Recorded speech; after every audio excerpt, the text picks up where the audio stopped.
కష్టం మనకు వస్తే కుంగిపోతాం, అదే కష్టం ఎదుటివారికి వస్తే సానుభూతి చూపిస్తాం. కానీ తాను అనుభవించిన కష్టాన్ని మరొకరు అనుభవించకూడదని ఒక సామ్రాజ్యాన్నే సృష్టించింది ఢిల్లీకి చెందిన ఓ యువతి. ఆటిజం, డిస్లెక్సియా, ఏడిహెచ్డి ఈ పేర్లు వినడానికి వింతగానే ఉన్నా ఈ సవాళ్ళన్నింటినీ చిన్నప్పటి నుంచి ధీటుగా ఎదుర్కొని ఇప్పుడు వేలాది మంది పిల్లల జీవితాల్లో వెలుగులు నింపుతోంది. తన మిత్రులతో కలిసి కాగ్నిటీ అనే సంస్థను స్థాపించి 2 ఏళ్లలోనే దేశవ్యాప్తంగా అందరి దృష్టిని ఆకర్షించింది. ఇంతకీ ఏంటి ఆ సంస్థ ప్రత్యేకత? కాగ్నిటీ ఫౌండర్ జిల్లికా త్రిశల్ మాటల్లోనే విందాం. విద్యార్థులలో ప్రత్యేక అవసరాలు గల పిల్లల కోసం ఒక స్టార్టప్ని ప్రారంభించి ప్రస్తుతం ఫోర్బ్స్ 30 చోటు దక్కించుకున్న జిల్లికా త్రిశల్ ప్రస్తుతం మనతో ఉన్నారు. ఆమెతో మాట్లాడదాం. జిల్లికా గారు, హాయ్, హౌ ఆర్ యు అండి?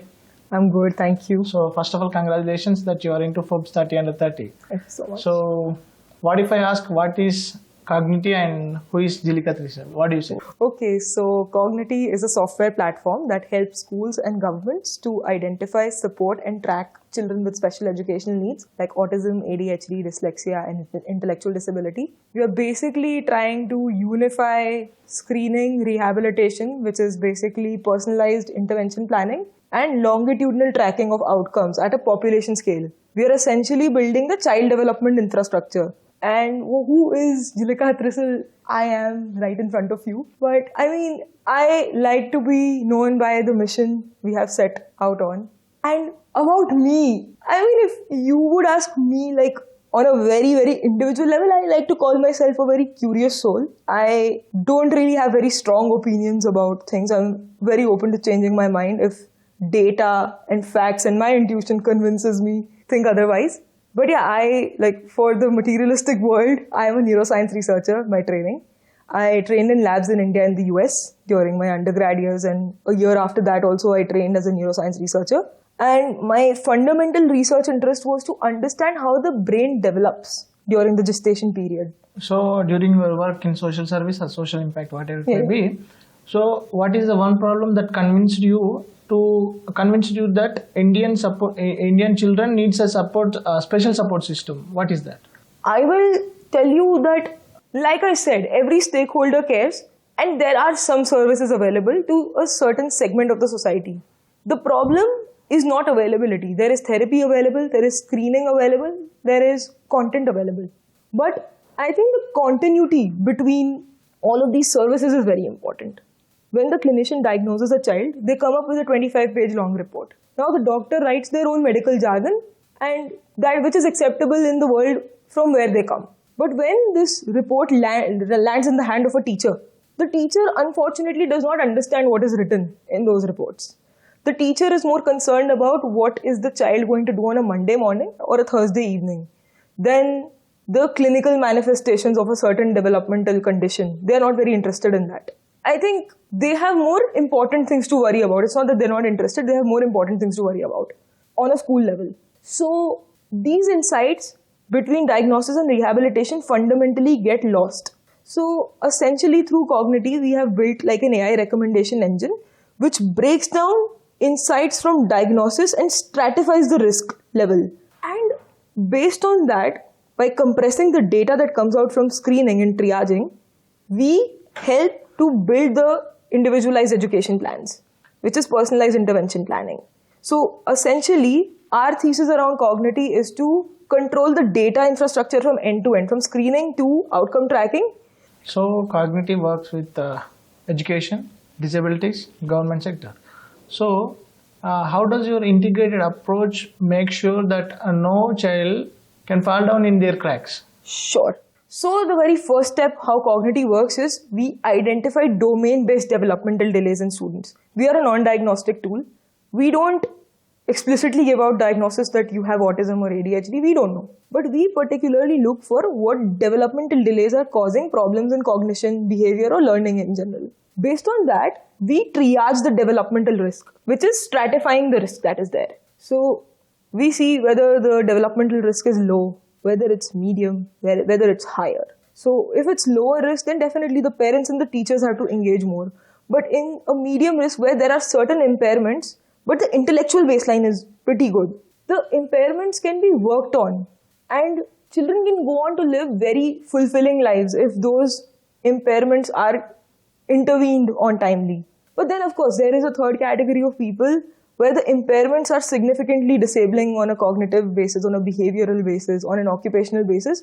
So, wahan pe we help these people get developmental pediatrician diagnosis. And when they get a developmental pediatrician diagnosis, they are directed to the state health systems to get a UDID and all of the disability benefits that the state provides.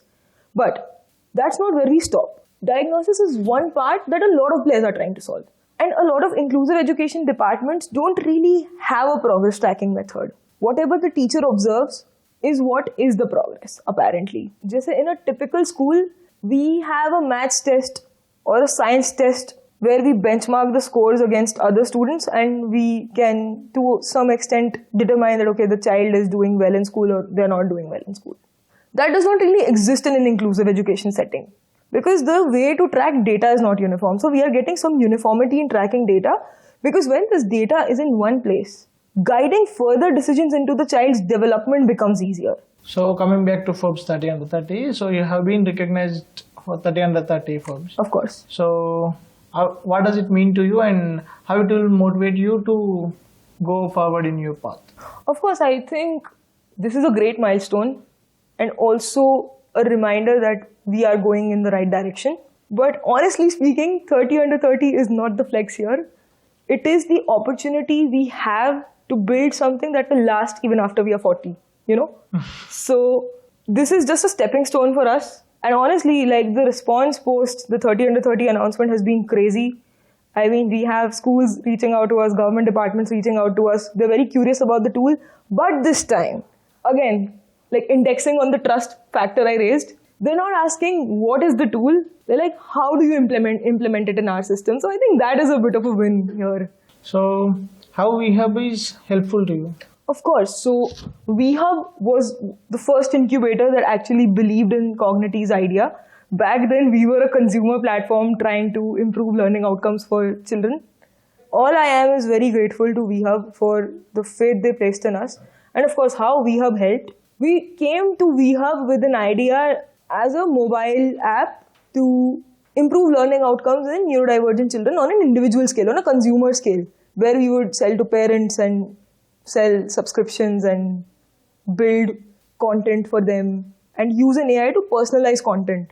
But I think the mentorship that I've received from Usha Paliyat ma'am, Sita, Vinuta, Kiran, everyone here at VHub, they've been more than generous with their time, insights and wisdom always. And these guys helped us sharpen our GTM instincts, our business aggression, our systems thinking. So yeah, I think where we are, VHub has their fingerprints on our journey. So where do you want to see yourself in next 5 years? And where do you want to see your Cognity in next 5 years? Sure. So we want to reach at least 1 million students in India and train 100,000 educators, build capacity in our education Anganwadi systems. I think that is what I am looking at Cognity in terms of numbers. And of course, Cognity has to be synonymous to inclusive education infrastructure in this country. Any institution who's looking at becoming inclusive has to look at Cognity. And honestly, inclusion is the answer. Inclusion is the future. Inclusive education is the future. There is no such thing as special children. Every child is special. You know, the notion of an average learner was to probably fit some administrator's fantasy of a typical student. But there is no child who's typical.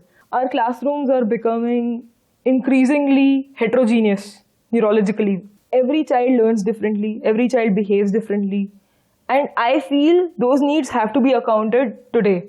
And it's about time institutions start to acknowledge that. And yeah, and when they acknowledge it, they know who to call. Thank you, Jilika. Thank you for your time and all the best for your future endeavors. Thank you so much. So ఇవి మొత్తంగా జిలికా త్రిశూల్ చెప్తున్నటువంటి విషయాలు. Inclusive ఎడ్యుకేషన్కి పర్యాయ పదంగా కాగ్నిటీని తయారు చేయడమే తన లక్ష్యమని చెప్తున్నారు. అట్లాగే ఈ ప్రయాణంలో భాగమయ్యే అందరికీ తన ధన్యవాదాలు చెప్తున్నారు. కెమెరామెన్ దేవేందర్తో శివరామకృష్ణ ప్రసాద్, ఈటీవీ న్యూస్, హైదరాబాద్.